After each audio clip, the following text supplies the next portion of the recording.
guys, welcome back to CarBuyer.com.sg. Once again, I'm Derryn. In front of us is the new Kia Niro hybrid, which has been facelifted for 2019. Now, one of the key things about the Niro when it first launched in 2017, we have a review up on CarBuyer.com.sg, check the link below, is that when it came out, it was really quite interesting because it really pushed the Japanese into a corner. So 2 years later, the situation is pretty much the same. So let's have a think about it. If you want to buy a mainstream full hybrid that is costing less than 110 grand, what are your choices? And you know, let's not count PI if you don't want to risk your money with a parallel importer. What are your choices? Let's think about it. The Toyota Prius costs 150 grand. The Prius C costs 134 grand. Prius Plus MPV costs 120 something. Now the Niro here is an SUV, but it only costs from 108 grand onwards. There's also the Hyundai Ioniq, which has also been facelifted recently. I think that goes for roughly the same price, 107 grand.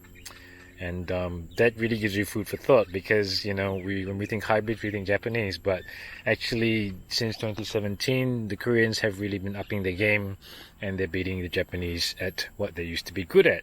So if you're a Japanese car executive listening to this, you know what to do, because if you think about it, all the Toyota and Honda hybrids are not officially available here, and that's a real pity, which means that this car's key competition isn't actually Japanese, it's actually just the Hyundai Ioniq. So there you have that.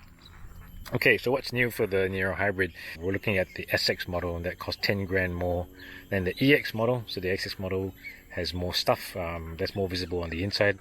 I'll show you that later, but for now, look at the new headlights. They replaced the old xenon headlights. You've got the LED daytime running lights with double arrow signature, tiger grille. Looks a bit like the one on the Kia GT line, Cerato GT line. We have a review of that as well. Now, I'm going to go around the side. The Niro looks pretty much the same as it used to. It's an SUV, but it's not a super tall SUV. You can see the LED tail lights as well. It's a bit dirty, we've been driving in the rain. So let's just take a look at the back seat.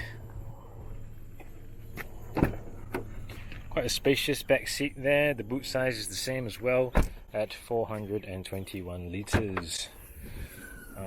If you fold all the seats down, you get about 1,400 litres. Still pretty good. Packaging decent. There's a shelf down there. Is there anything underneath? I think we go further down. Another shelf. Probably some hybrid components under here somewhere. So this. Let's take a look on the inside. Alright, the interior of the new 2019 Niro hybrid. The biggest difference you will notice is this color screen. So that's a totally new color screen, 8-inch TFT, which has Android Auto and Apple CarPlay connectivity, just like the Kia Cerato Forte. Oh, it's not called the Forte, Kia Cerato. Okay. Menu. It's going to fiddle around with this. So we got our hybrid menu. This is a full hybrid, just like it used to be. And one of the interesting things about the Niro this time around is that the e-motor and the engine, their total combined output is less than 130 horsepower. Now that's the magic number for Singapore. It used to be 140 plus horsepower, but now it's less than 130 horsepower, and that's magic because it's now eligible for a Cat A COE in Singapore, and that means a little bit cheaper, more affordable. So as we said, the Niro is already at a pretty attractive price point of less than 110 grand. So Cat A COE will just make more people interested in it. Of course, hybrid, we also had the Nissan Serena e-Power, very different kind of hybrid. Another video on that, you can watch that too, but let's go back to the Niro for now. Okay, so we got a color display, we have remote control instruments, everything. We've got a dual zone aircon, and very importantly, we have aircon seats. Haha, a real lifesaver in Singapore. Okay, now there are two grades of the Niro, as we mentioned. There was the EX and there's the SX. So let me see if I can show this to you. Okay, I'm going to scroll through this. Attention level, tire pressure, lane keep.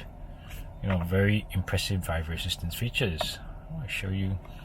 Okay, so the SX costs 10 grand more than the EX, so that's 118 for the SX, and it has the lane keep assist, which you just saw. It has blind spot detection, Not sure if you can see that little indicator there. I'll turn it on for you. Yeah, it just lit up. Yeah, blind spot indicator and rear cross traffic alert. So that is very, very useful for a place like Singapore where people always, sneaking up behind you and doing weird things. So there's also a sunroof. I'm gonna try to show that to you. Sunroof for the SX. The ventilated seats and the wireless smartphone charger as well as keyless. So that's what your 10 grand gets you, and as usual in Kia fashion, that is pretty worth the money. As for the rest of the safety features of this car, there are 7 airbags standard. No, I don't think I can show you airbags. Airbag up there. Airbag. There are 7 airbags. There's lane keep assist as standard. Rear view camera. Let me see, rear view camera. Yeah, nice and big rear view camera as well. So we have driven the Niro around Singapore. Our colleagues have driven quite far in it. I have a short spin in it just before this video as well. As you can see, the fuel economy is still pretty good, considering that some of the CarBuyer team drives like utter maniacs. That means that normal people can probably do much better. Okay, and as before, the old Niro was like this as well. The fuel consumption is pretty much seamless. Quoted 3.8. You can get pretty close to that in our experience. And as for how it handles, it's an SUV. The visibility is pretty good. It handles decently. The ride quality is very little bit jiggly, but overall still really quite comfortable. And there's lots of space. The second row is pretty spacious as well. There's lots of features, and all in all, quite an impressive package for Singapore for under 110 grand. So all in all, the Niro remains a very, very attractive proposition for a car buyer who wants something that can go further on less fuel, or it's just that much greener. Now, we haven't driven the Hyundai Ioniq Hybrid, which is a hatchback. This is the SUV, but we will probably have a review out soon on CarBuyer.com. As usual, you can read a review of the original Niro 2017. You can read a review of the current one, as well as most of the cars we mentioned in this video as well on CarBuyer.com.sg. So if you liked it, please like, subscribe, and bye-bye.